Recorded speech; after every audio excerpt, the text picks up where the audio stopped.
주님의 몸 된 아름다운 꿈의 교회에서 성삼위 하나님께 예배드리는 모든 믿음의 가족들 위해 우리 하나님께서 약속하신 하늘의 위로와 소망의 말씀이 충만히 임하시는 겨울 복된 시간이 될 수 있기를 소원합니다. 우리 아름다운 꿈의 교회는 2019년 신앙의 주제를 정도와 신앙으로 정하고 매절 하나님의 말씀을 통하여 오늘 이 시대에 우리 그리스도인들에게서 있어서 가장 바람직한 신앙은 어떤 신앙이 되어야 하는가에 대해서 말씀을 통하여 배우고 있습니다. 오늘은 특별히 신약성경 요한복음 8장 1절에서 11절의 말씀을 중심으로 우리 그리스도인들의 신앙은 완전한가에 대하여 함께 말씀을 통하여 배우는 시간을 가지려고 합니다. 오늘 우리가 읽은 본문 말씀은 신약성경 요한복음 8장 1절에서 11절의 말씀의 내용은 예루살렘 성전에서 말씀을 선포하시던 예수님께서 유대의 서기관들과 바리새인들에게 현장에서 가늠하다 잡혀 한 여인을 두고 인간의 죄와 의에 대하여 논쟁하시는 모습이 기록되어 있는 말씀이라고 할 수 있겠습니다. 특히 오늘 본문 말씀이 기록된 신약성경 요한복음서는 이 땅에 하나님의 구원의 메시아로 오신 구원의 주인 우리 예수님의 어떤 분인가에 대해 잘 기록하고 있는 복음서 중에 한 복음서의 책이라고 할 수 있겠습니다.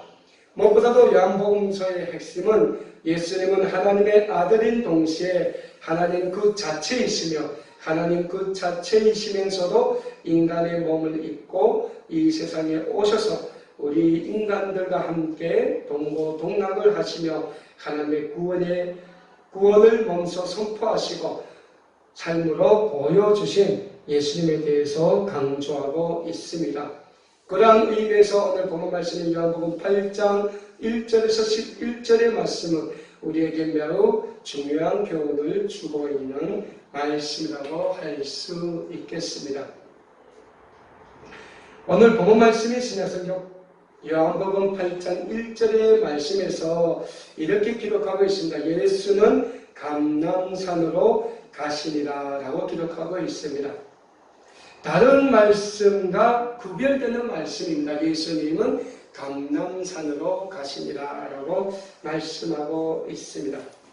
오늘 본문 말씀 1절의 말씀을 통하여 우리는 예수님의 초소, 즉 예수님께서 밤마다 유숙하시는 곳이 감람산임을 잘 알 수 있습니다.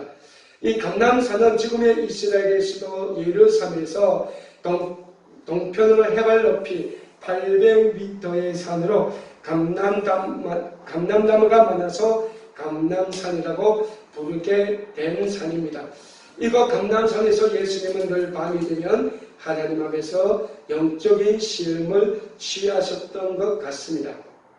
신약성경 누가복음 21장 37절의 말씀에서는 예수께서 낮에는 성전에서 가르치시고 밤에는 나가 감람원이라고 하는 산에서 쉬시니라고 기록하고 있는 것을 보면 예수님은 늘 밤이 되면 감람산으로 가시어 날이 새도록 하나님께 기도하며 영적인 휴식을 취하셨던 것 같습니다.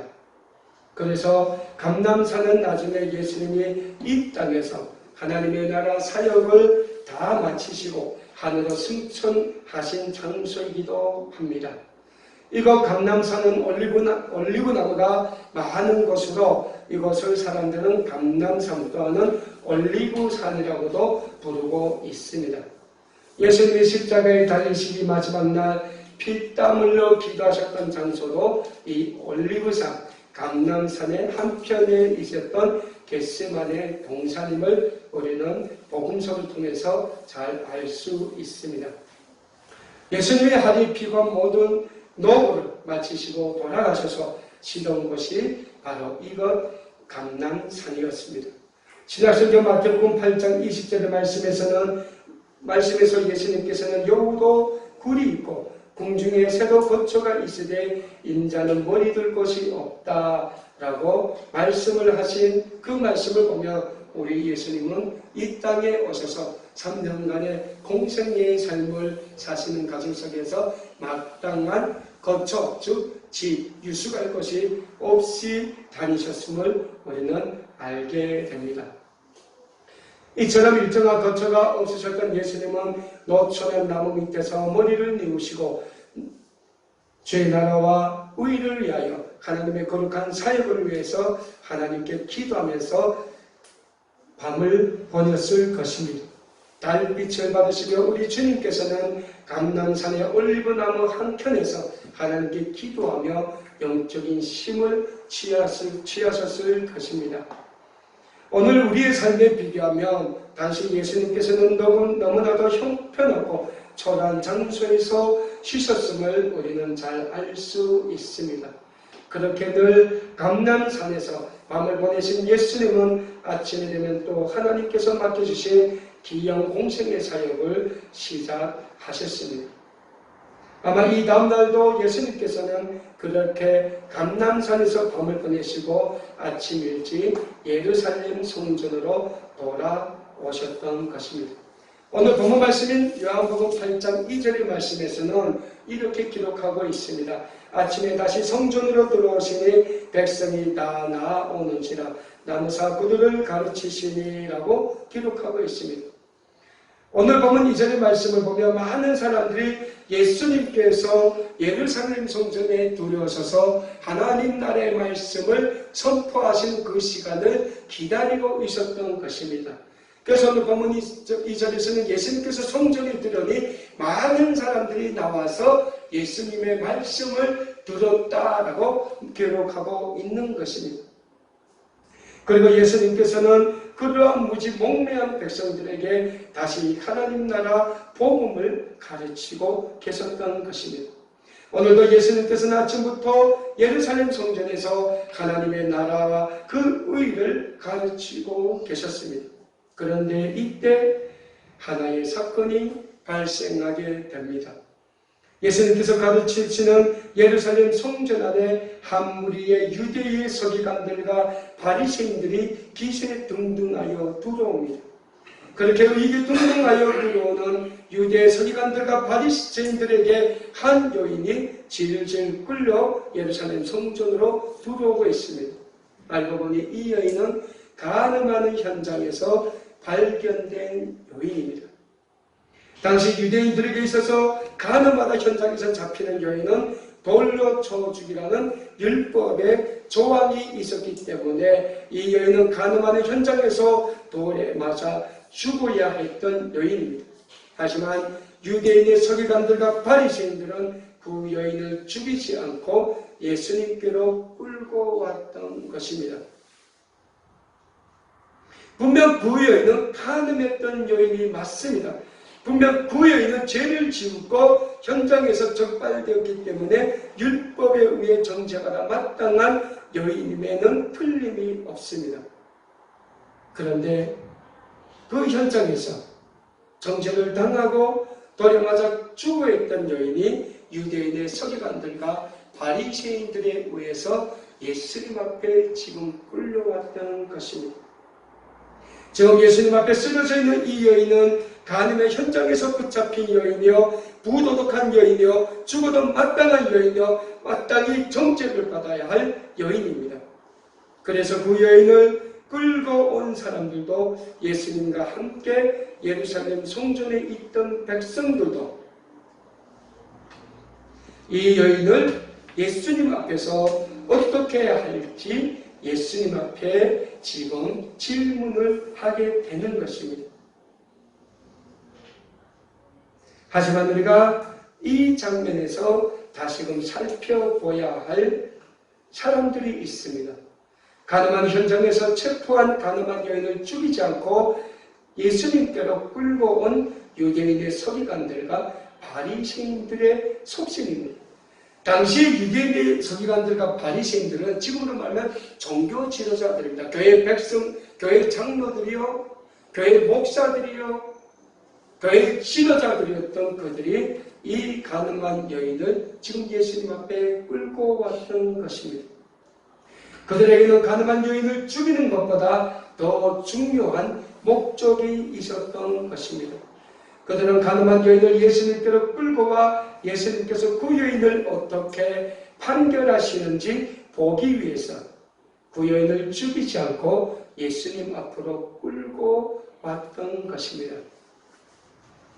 그들은 가늠한 여인을 자기들의 정치적 논의계나 예수님을 정치적으로나 종교적으로 고발하기 위한 미끼로 사용하려고 운명한 책동을 지금 진행하고 있었던 사람이었다는 사실입니다.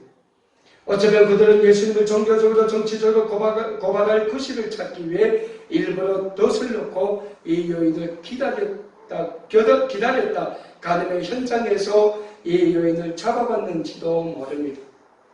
당시 가늠의 현장은 당사자인 남녀 외에는 드러나기 어렵다는 사실을 비춰볼 때 이 여인을 잡아온 바리새인과 서기관들은 이 일을 철저히 치밀하게 준비해 왔을 수도 있습니다. 어쨌든 지금 유대의 서기관들과 바리새인들은 예수님 앞에 가늠한 여인을 끌어앉혀놓고 그 여인을 고발하기 시작합니다. 오늘 본문 말씀이 요한복음 8장 3절에서 6절의 말씀에서는 당시 유대의 서기관들과 바리새인들이 그 여인을 고발하는 장면을 이렇게 기록하고 있습니다. 서기관들과 바리새인들이 우명 중에 잡힌 여자를 끌고 와서 가운데 세우고 예수께 말하되 선생이여 이 여자가 가늠하다가 현장에서 잡혔나이다. 모세의 율법에 이러한 여자를 돌로 치라 명하였거니와 선생은 어떻게 말하겠나이까? 그들이 이렇게 말하면 고발할 조건을 얻고자 하여 예수를 시험하리더라 라고 기록하고 있습니다. 사랑하는 여러분, 오늘 본문 말씀인 요한복음 8장 3절에서 6절의 말씀의 내용을 보면 유대인의 서기관들과 바리새인들은 예수님을 고발할 조건을 찾고자 가늠한 여인을 이용했던 아주 교모하고 철두철미한 정치적인 사람이었음을 우리는 알게 됩니다. 분명 이들의 음모는 예수님이 이 여인을 모세의 율법에 의해 정죄한다면 이 여인을 로마의 형법에 따라 처리하면서 인자하신 메시아로서의 모습이 예수님에게는 없다고 픽찬을 할 계획이 있었습니다. 또한 반대로 예수님께서 가늠한 이 여인을 변호하게 되면 이들은 예수님께서 모세율법을 거부하는 죄인들의 친구요 죄인들의 변호자라고 예수님을 정죄할 생각을 하고 있었던 것입니다. 이렇게 대답하든 저렇게 답변하든 예수님을 모함에 걸려 넘어지게 하려는 무서운 덫이 이 유대 서기관들과 바리새인들이 예수님 앞에 지금 놓고 있었던 것입니다. 사랑하는 여러분, 여기에서 오늘 우리는 우리의 신앙의 모습을 이 현장에서 찾아보길 바랍니다.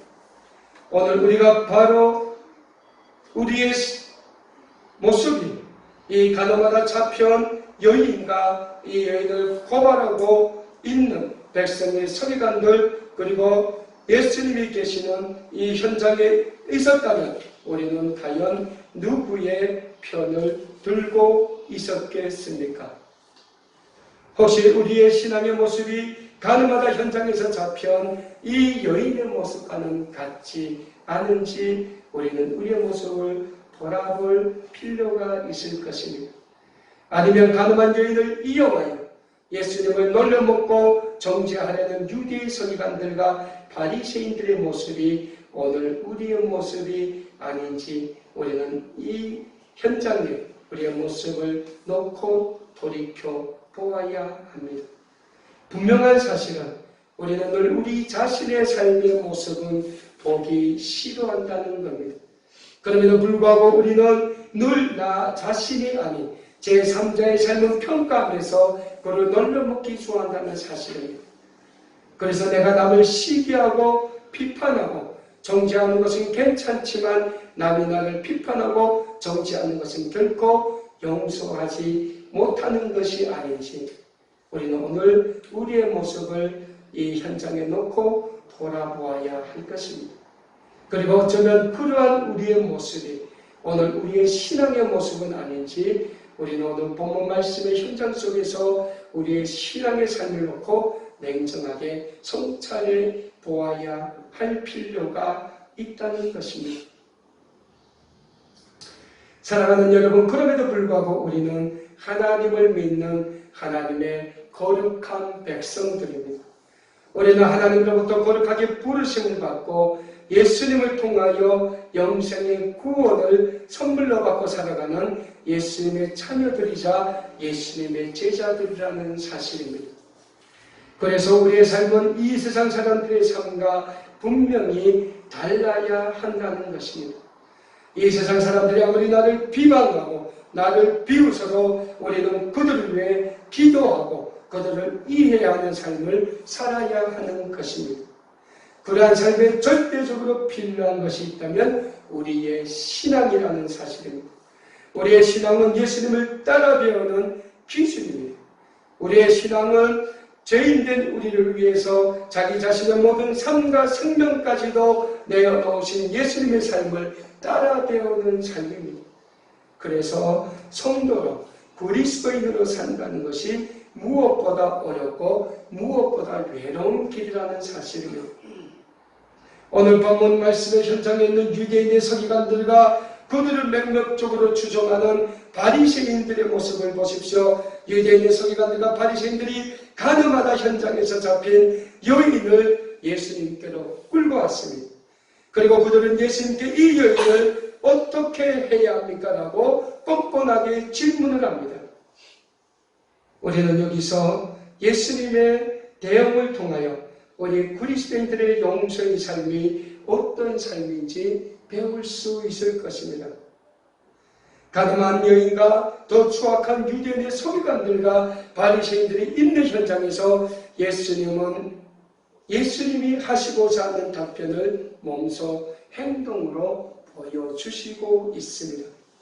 오늘 본문 말씀인 요한복음 8장 6절에서 8절의 후반에서는 이렇게 기록하고 있습니다. 예수께서 몸을 굽히사 손가락으로 땅에 쓰시니 그들이 묻기를 마지 아니하는지라. 이에 일어나 이르시되 너희 중에 죄 없는 자가 먼저 돌로 치라 하시고 다시 몸을 굽혀 손가락으로 땅에 쓰시니 라고 기록하고 있습니다. 예수님께서 몸을 굽혀 땅에 불씨를 쓰십니다. 자신의 손가락으로 치니 땅에 한 글자 한 글자 불씨를 쓰십니다. 아무런 말씀도 없으신 대로 마치 이들의 무릎에 대답할 의사가 없으신 것처럼 우리 예수님께서는 땅바닥에 한 글자 한 글자 글을 쓰시고 있습니다. 다구쳐 재차 묻는 이들의 재촉에 한참 만에 일어나신 예수님은 이렇게 짧게 말씀을 하고 있습니다. 너희 중에 죄 없는 자가 먼저 돌로 이 여자를 치라 라고 말씀을 하고 있습니다. 가늠한 여인을 고소하는 고소인들에게 예수님께서는 너희 중에 죄가 없는 자가 먼저 돌로 치라고 말씀하고 있습니다. 그리고 예수님께서는 다시 땅에 계속해서 글씨를 쓰십니다. 심판자로서 자격이 있는 사람이 이 여인을 심판하라. 고소인으로서 자격이 있는 사람이 고소장을 제출하라. 라는 의미의 말씀을 예수님께서는 땅바닥에 쓰고 있습니다. 예수님께서는 짧은 한 문장에 음성 언어와 땅에 글씨를 쓰시는 몸짓 언어로 이들에게 침묵 시위를 하고 계시고 있습니다. 그렇습니다. 사랑하는 성도 여러분, 이 세상에 그 누구도 남을 정죄하거나 판단할 자격이 없습니다. 오직 심판할 자격은 하나님밖에는 없음을 예수님께서는 분명히 보여주고 계시는 것입니다.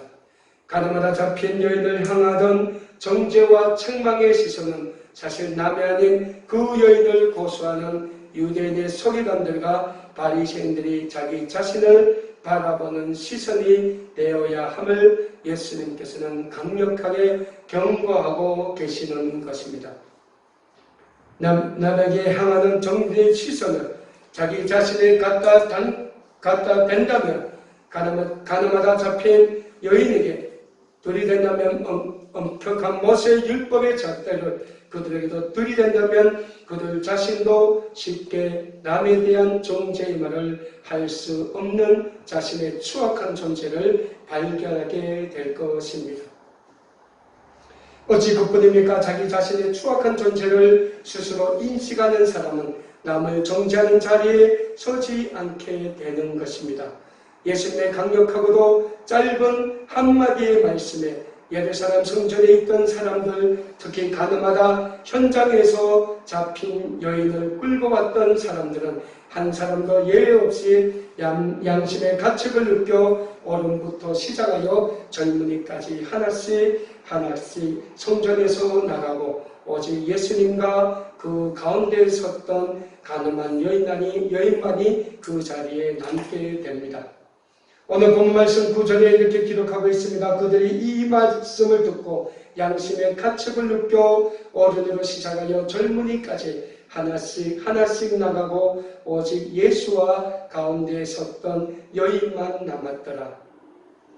사랑하는 여러분, 오늘 하나님 앞에 우명한 여인이나 그렇게 보이는 서기관이나 바리새인이나 별 차이가 없음을 우리는 말씀을 통해서 찾아볼 수 있습니다. 중요한 사실은 이 자리에 계시는 우리 모두가 하나님 앞에서는 죄인이요 다 부도덕하고 다 그렇게 행하는 사람들이라는 사실입니다. 그리고 오늘 우리도 하나님 앞에서는 다 같은 죄인이라는 사실입니다. 그래서 우리에게는 예수님의 십자가의 구원의 은총이 절대적으로 필요한 것입니다. 예수님께서 그 여인에게 물으십니다. 너를 고발하던 그들이 어디 있느냐? 너를 정죄한 자가 없느냐? 오늘 본문 말씀을 살펴보면 예수님은 가늠하다 현장에서 잡혀온 여인을 정죄하는 눈빛으로 바라보지 않았다는 사실입니다.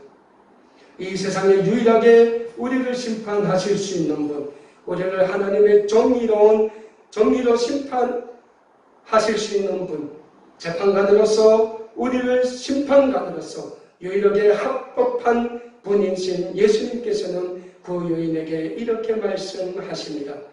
나도 너를 정죄하지 아니하노니 가서 다시는 죄를 범하지 말라.